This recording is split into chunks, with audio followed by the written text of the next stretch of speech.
إنك أنت العليم الحكيم. اللهم يا معلم إبراهيم العلم علمنا، ويا مفهم سليمان الحكمة فهمنا، ففهمناها سليمان وكلا آتينا حكما وعلما، وسخرنا مع داود الجبال يسبحن والطير وكنا فاعلين. Alhamdulillah, bersyukur kepada Allah Subhanahu wa taala dengan limpah dan inayahnya dapat kita meneruskan lagi ibadah puasa kita, ibadah qiyam kita, dan alhamdulillah kita telah berada pada fasa kedua atau 10 yang kedua. Sebagaimana yang disebut oleh Nabi sallallahu alaihi wasallam, 10 yang pertama itu rahmat, 10 yang kedua itu ialah maghfirah yang kita berada sekarang, dan insya-Allah 10 yang terakhir nanti atqun minan nar. Itulah habuan ataupun offer yang Allah Subhanahu wa taala sediakan khusus kepada orang yang beriman, la'allakum tattaqun. Moga-moga kita mencapai takwa. Takwa itulah nilai hidup kita. Orang yang tak ada takwa tak ada nilai hidup. Bahkan Allah Subhanahu wa taala menyebut manusia itu dengan takwa itulah menentukan kita berada dalam syurga atau terlepas daripada masuk ke api neraka. Innalil muttaqina mafaza. Sesungguhnya orang yang bertakwa itu mafaza, terlepas daripada azab api neraka. Baiklah tuan-tuan dan puan-puan dan tuan-tuan sekalian, sebagaimana yang disebut tadi, saya nak lepaskan sikit berkaitan dengan Ghazwatul Badr atau peperangan Badar. Dan peperangan Badar ni sebagaimana yang kita sedia maklum, semua kita tahu merupakan peperangan pertama dalam Islam, iaitu berlaku pada tahun kedua Hijrah bila mana Nabi sallallahu alaihi wasallam bergerak ke Madinah. Apabila umat Islam berada di kota Mekah, mereka ditindas kerana kumpulan mereka adalah kecil. Tambah-tambah lagi di awal-awal Islam, dan pula orang yang menindas itu pembesar-pembesar. Dan sebagai menjadi sunnah Allah, ataupun kita kata memang macam itu pattern Islam ini, akan sentiasa dihalang oleh pembesar-pembesar. Zaman Nabi Nuh pun sama. Wa qala al-mala'ul ladzina kafaru min qaumih. Al-mala' ini pembesar-pembesar tak suka kepada ajaran yang dibawa oleh Nabi Nuh. Bahkan dia kata Nabi Nuh ni, inna naraka fina dha'if, kami nampak, sebagaimana disebut oleh kaum Hud pula, kamu nampak kamu ni dha'if sangat.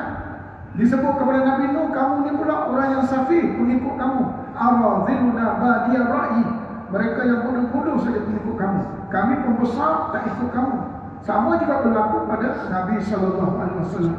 Golongan daripada Abu Jahal, kita kata pemimpin Mekah, Perdana Menteri lah senang kita kata, Presiden Arab Saudi pada masa Mekah pada masa itu, mereka diikuti oleh golongan-golongan yang pembesar-pembesar lain, Umayyah bin Khalaf dan sebagainya. Mereka inilah yang menghalang gerakan Nabi sallallahu alaihi wasallam. Baik, sebagaimana kita sebut tadi, Badar adalah satu tempat, jaraknya lebih kurang 153 km daripada Madinah. Saya tak sampai lagi, mungkin ada tuan-tuan yang pergi umrah, tapi jarak dia melencong jauh sikit pergi ke peperangan Badar dan mengarah ke Laut Merah. Oleh sebab itulah, kalau kita tengok dalam sejarah, kalau kita imbas sikit, kalau nampak betul-betul macam orang Islam ni suka berperang, suka orang kata mencari pasal dengan orang kafir Quraisy. Kalau kita tengok betul-betul kisahnya, pada 10 tahun umat Islam berada di kota Madinah, mereka ditindas. Akhirnya membawa kepada berhijrah ke Madinah. Sampai disebut, illa tansuruhu faqad nasarahullah idh akhrajahu alladhina kafaru thaniya ithnaini idh huma fil ghar idh yaqulu li sahibihi la tahzan innallaha ma'ana. Itu pergerakan akhir pergi ke Madinah, Nabi bersama dengan Siddiq, Sayyidina Abu Bakar. La tahzan, usah berduka cita kamu tinggalkan tanah air.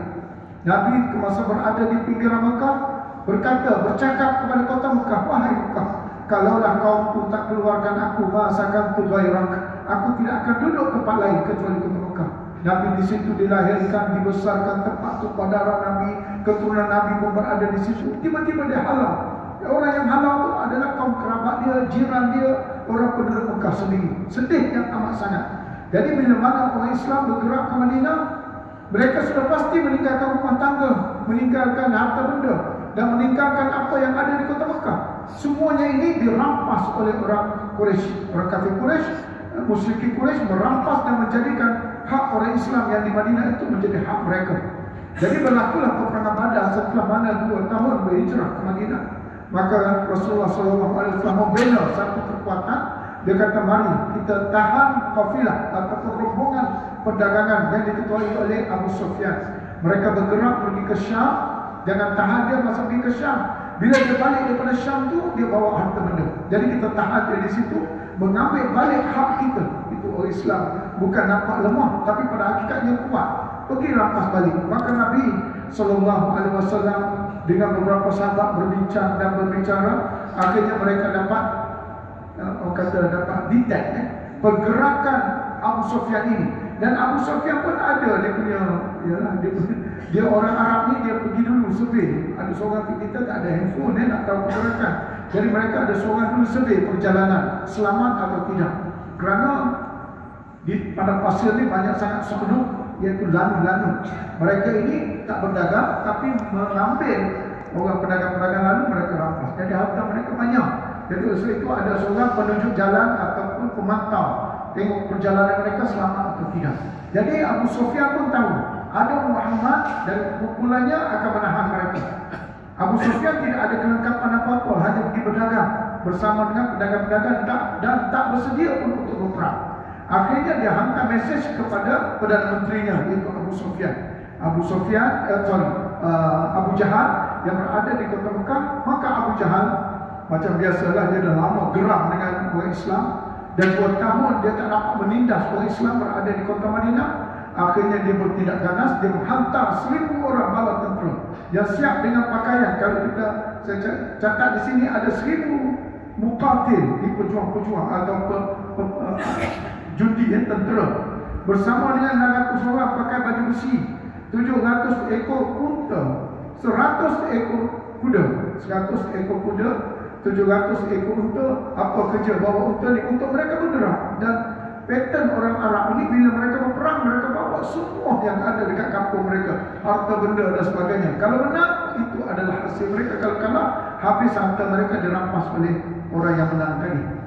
Jadi pihak Nabi pula hanya ada 2 ekor kuda saja.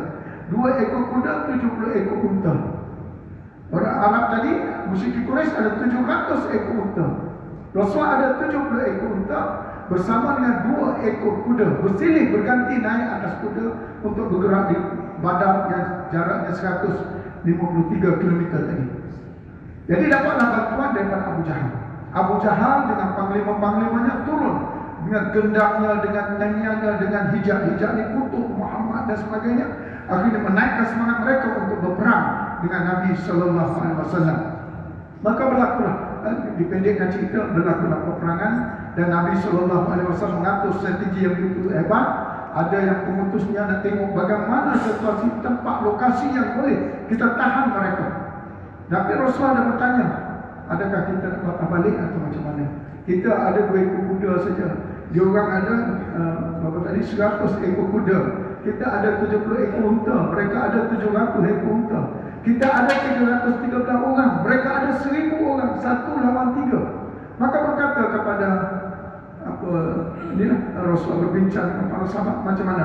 Adakah kita nak patah balik atau macam mana? Kata salah seorang daripada sahabat dari kalangan Ansar, dari kalangan Muhajirin, dia kata, ya Rasulullah, kami akan tidak berkata bagaimana katanya Nabi, pengikut Nabi Musa kepada Nabi Musa, fadhhab anta wa rabbuka faqatila inna hahuna qa'idun. Wahai Musa, pergilah berperang kamu, kami tunggu di sini. Tapi kami berkata, ya Rasulullah, pergilah berperang, kami bersama dengan kamu. Itu kata-kata daripada golongan Muhajirin. Adapun daripada golongan Ansar berkata, ya Rasulullah, nahnu nusaddiqu wa nu'minu bik. Kami beriman dengan kamu, kami membenarkan apa yang kamu bawa, kami bersama dengan kamu, sama ada susah senang. Kemana kamu bawa kami untuk berperang, sekarang kami berperang. Ini semangat daripada tentera Islam yang ada 313 orang lawan dengan 1000 orang.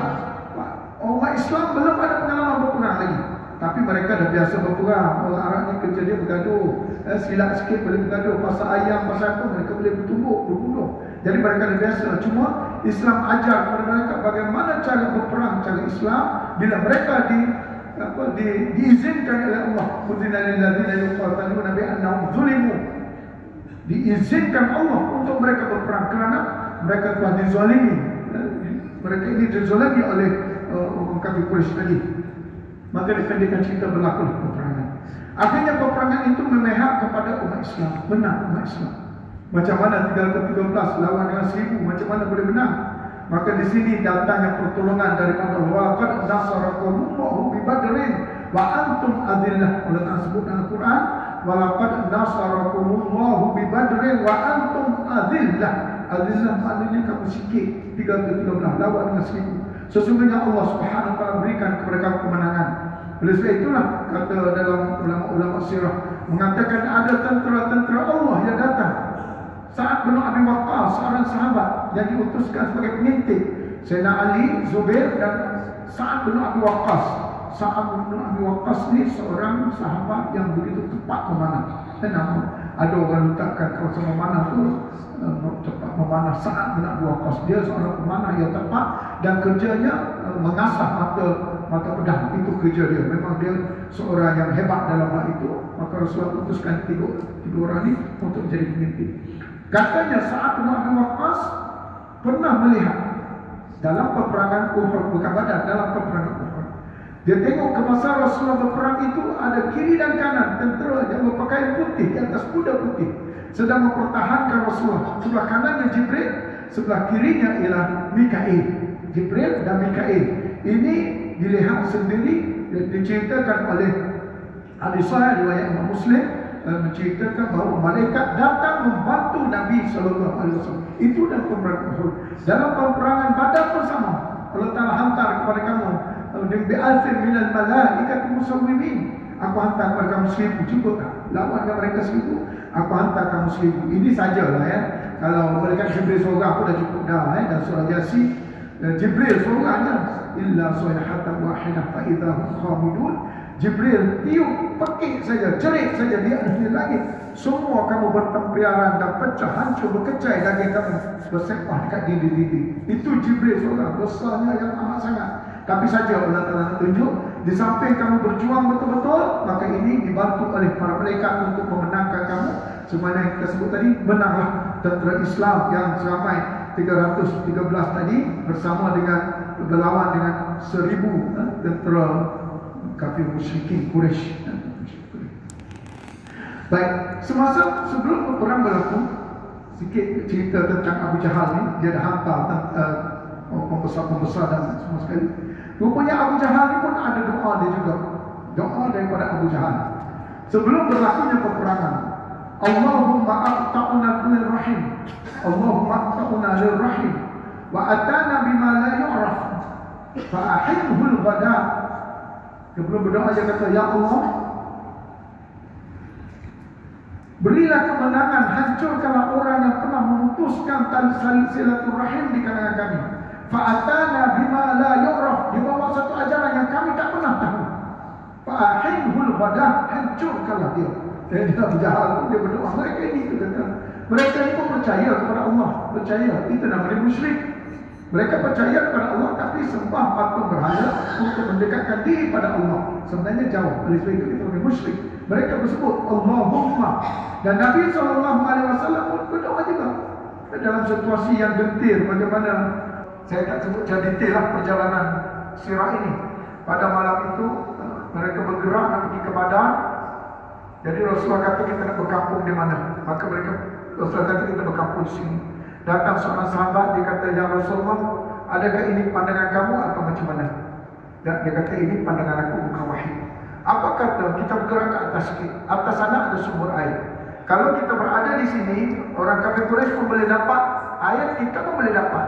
Kekuatan mereka pada air, orang Arab ini. Bila tak ada air, mereka tak boleh berperang. Apa kata kita naik kawasan air itu, kita punya semua.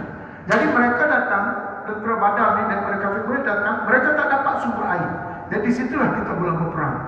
Dalam perjalanan yang jauh 53 km kita kata, dalam keadaan penat dan sebagainya, mereka macam mana esok nak berperang. Lawan pula dengan 1000 orang. Mereka 313 kali pertama nak berperang. Tak boleh tidur malam. Dia fikir macam mana besok ni. Dia pun sama dengan kita. Kita pun tengok kalau apa pun takut anak nak masuk Malaysia pun tak boleh tidur lah. Itu baru benda sikit baru. Ini nak berperang antara hidup dan mati. Akhirnya Allah Ta'ala berikan mereka tidur. Dalam surah Al-Anfal, idh yughashshikum an-nu'asa amanatan min wa yunazzilu 'alaykum minas sama'i ma'an liyutahhirakum bih wa yudhiba ankum rizza syaitan wa liyarbita ala qulubikum wa yuthabbita bihil aqdam. Surah Al-Anfal ayat 11. Malam itu Allah Ta'ala beri mereka tidur dan turunkan hujan yang lebat. Mereka datang mandi daripada Madinah nak bergerak ke Badar tadi. Dan ketika mereka penat, diturunkan hujan lebat, mereka mandi, mereka segar dan mereka boleh tidur. Itu adalah nikmat daripada Allah Subhanahu wa ta'ala. In yughashikumun nu'as amanatan min, nu'as mengantuk. Akhirnya mereka duduk bersandar, mereka boleh tertidur. Dengan tidur mereka jadi kuat balik untuk berperang besok. Lepas itu turun hujan untuk mereka bersihkan diri, untuk mereka kembali segar. Untuk apa? In yughashikumun nu'as amanatan min wa yunazzilu 'alaikum minas sama'i ma'an liyutahhirakum bih wa yudhhiba ankum rijza syaitan, supaya gangguan-gangguan syaitan itu hilang daripada mereka.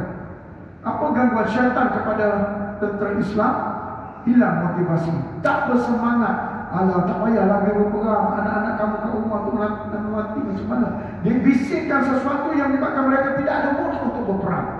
Rijza syaitan wa yuthabbita bikum, untuk menetapkan balik kaki kamu, tetapkan pendirian, tak cabut lari dalam peperangan. Oleh sebab itulah orang yang berada dalam peperangan dan tak cabut lari, dan caranya ialah pada syahid daripada